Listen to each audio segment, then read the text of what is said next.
नमस्कार जैक्सन साथियों। तो देखा आपने, आखिरकार जोधपुर जाना पड़ता है हनुमान बेनीवाल को।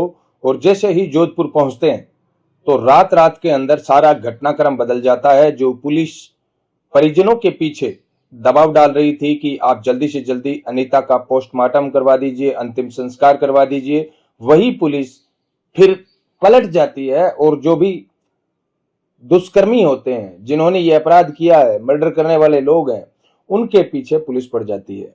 और अंततः वो सभी डिमांड जो परिवार पिछले 20 दिन से लगातार मांग कर रहा था सरकार से, वो सारी डिमांड मान ली जाती है। मुझे एक चीज ये समझ में नहीं आ रही कि सरकार को जब पता होता है कि इस प्रकार की जो डिमांड होती है वो परिवार तनाव अवसाद के अंदर परेशान होकर करता है, चाहे वो सीबीआई जांच की मांग हो, चाहे वो आपके मुआवजे की मांग हो, या फिर दोषी पुलिस अधिकारियों के निलंबन या बर्खास्तगी की मांग हो, ये मांग तभी की जाती है जब कोई पीड़ित परिवार दुख में होता है, संकट में होता है। तो जो लोगों द्वारा चुनी हुई सरकार है, उनका क्या कर्तव्य नहीं बनता है कि बगैर किसी धरना हड़ताल प्रदर्शन के इस प्रकार की डिमांड को मानकर उन पर कार्रवाई की जाए? लेकिन एक ढर्रा सा बन गया है, एक आदत बन गई है कि जब तक कोई परिवार के साथ दमदार नेता नहीं आएगा तब तक ये सरकार मानने वाली नहीं है। और अंततः हनुमान बेनीवाल को जाना पड़ता है परिवार के पास। और जैसे ही हनुमान बेनीवाल परिवार के पास पहुंच जाते हैं, उसके बाद में सारी मांगे हैं वो मान ली जाती है।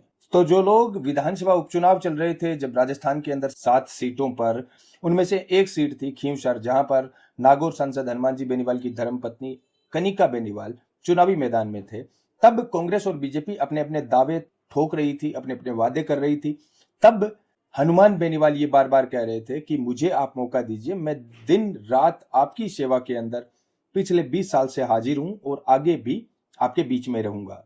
जनता को जो पसंद आएगा उसको वोट दिया जा चुका है, परिणाम 23 तारीख को आएंगे।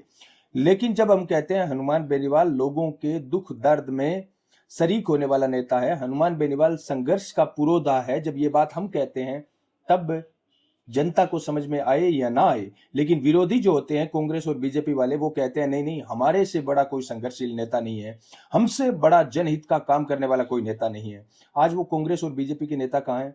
आज रेवंत राम डांगा रेवंत राम डांगा आज कहां पर है? क्या वो जोधपुर पहुंचे? चुनावों के बाद में कहीं भी आपने रेवंत राम डांगा को देखा हो तो जरा बताना, कहां पर है, कहां पर नहीं है। पहली बात तो ये। दूसरी बात, मैं एक चीज और कहना चाहूंगा यहां पर, जब चुनाव खत्म हो गए, परिणाम 23 तारीख को आएंगे, तो लोग अक्सर ये देखा जाता है कि नेता जितने भी होते हैं, चुनाव तक तो आपके बीच में जितने भाषण पेलने होते हैं उतने पेलते हैं, जैसे ही इलेक्शन हो जाते हैं उसके बाद में खामोश पड़ जाते हैं।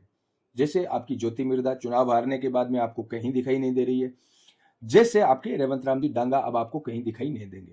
लेकिन हनुमान बेनीवाल की एक आदत अन्य नेताओं से उन्हें अलग बनाती है, वो ये है कि वो अपने कर्म प्रधान नेता है, वो माने जाते हैं। उनके सामने कोई भी दुखियारा जाता है तो वो ये नहीं देखते कि आज मौका क्या है। अब देखो, विधानसभा लोकसभा जोधपुर की है, वहां पर हनुमान बेनीवाल कोई चुनाव नहीं लड़ रहे, ना ही नजदीक भविष्य के अंदर ऐसा कुछ लग रहा है। लेकिन उसके बावजूद जब जरूरत बाड़मेर में, बांसवाड़ा में, डूंगरपुर में, सवाई माधोपुर, कोटा, जयपुर, अजमेर, टोंक, भीलवाड़ा, जोधपुर, पाली, इधर होते होते जैसलमेर, बीकानेर, बाड़मेर, हनुमानगढ़, गंगानगर, चूरू, कहीं पर भी ऐसा लगता है कि अब तो पूरी शासन व्यवस्था खिलाफ हो गई, अब पत्रकारिता खिलाफ हो गई, अब एक उम्मीद की किरण बची है तो वो नागौर बची है, हनुमान बेनीवाल बचा है। तो लोगों की उम्मीद की किरण है हनुमान बेनीवाल।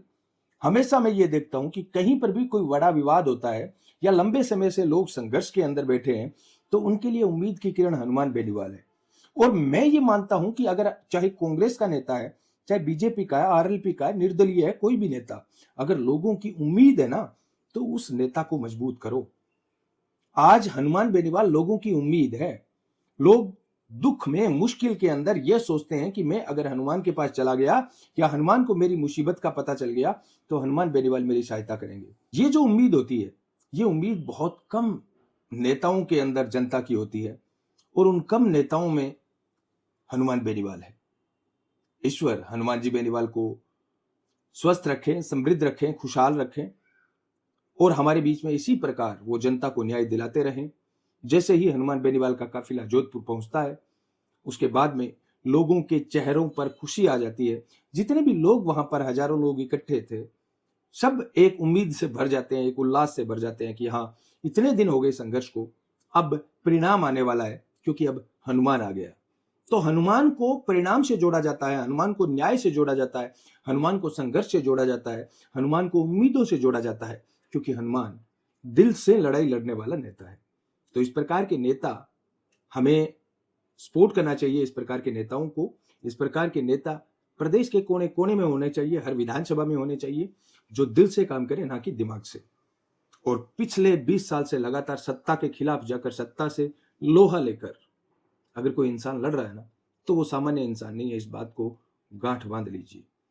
और हनुमान बेनीवाल कैसा लीडर है, मैं ये कहता हूं कालजयी लीडर है। आज से 50 साल, 60 साल, 100 साल, 200 साल बाद में जब इतिहास पढ़ोगे तो कहा जाएगा नागौर के अंदर एक लड़ाका था जो अपने जीवन भर सत्ता से लड़ता रहा, जनता के लिए, किसानों के लिए, जवानों के लिए। हनुमान बेनीवाल किसानों की आस है, उम्मीद है। तो इस उम्मीद को कमजोर मत पड़ने दो। आप जहां पर हो, जैसे हो, इस लीडर को सहयोग करो, क्योंकि बदले में आपको सहयोग ही मिलेगा, बदले में आपको न्याय मिलेगा, बदले में आपको नागौर में कोई भी चला गया, रोता हुआ गया तो हंसता हुआ आया। ये हनुमान बेनीवाल की शक्ति मान लो, हनुमान बेनीवाल की आदत मान लो, उनका व्यवहार मान लो, उनकी शैली मान लो, कुछ ऐसी ही है। अब विरोधियों को वो शैली रास आए या ना आए, विरोधियों को अच्छी लगे, बुरी लगे, पेट दर्द हो, कुछ और हो, तो हम क्या कर सकते हैं। सच्चाई आपके सामने है। आपको वीडियो कैसा लगा जरूर बताएं। इस पूरे मामले में हनुमान बेनीवाल का स्टैंड आपको कैसा लगा जरूर बताएं। दिन के अंदर जो एक थानेदार था वो परिजनों को परेशान कर रहा था, और जैसे ही हनुमान बेनीवाल पहुंच जाते हैं, उसके बाद में रात की 3 बजे पुलिस कमिश्नर वहां पर खड़े हो जाते हैं, हाथ में हाथ डालकर, कि बताइए हनुमान जी, मैं आपकी कैसी सहायता कर सकता हूं।